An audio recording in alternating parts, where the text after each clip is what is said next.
అయితే ఈ దాడి 11 ఏళ్లు అధికారంలో కొనసాగిన శక్తిని నిర్ధారిస్తాయా? ఒక ఖండం అంతటి దేశం అనామకంగా కేవలం ఒక భౌగోళిక రాజకీయ ఆవాసంగా దిగజారింది. మోడీ పాలనా కాలంలోని ఆర్థిక వైఫల్యాలు, రాయబార తప్పటడుగుల గురించి అనేక సందర్భాలలో రాశాం. కానీ అసలైన వంచన వల్ల జరిగిన హాని వేరొక చోట ఉంది. అది భారతదేశ సామాజిక సాంస్కృతిక నిర్మాణాన్ని హరించేయడం, దేశ బహుళతత్వాన్ని దెబ్బతీయడంలో ఈ నష్టం కనిపిస్తోంది.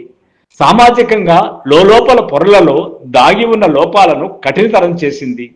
2014కు ముందు ఉన్న సామాజిక సూచికలను నేటి సామాజిక సూచికలతో పోల్చి చూస్తే మతతత్వ మెజారిటీయే నిజం.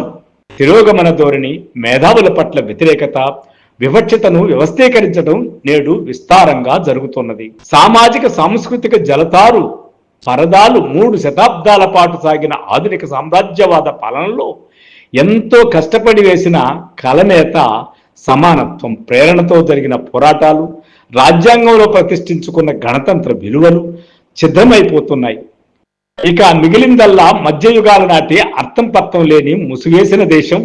ఇతర రంగాల్లో జరిగిన హాని ఇవాళ కాకపోతే రేపైనా మార్చుకోవచ్చు, పూడ్చుకుంటాము కూడా.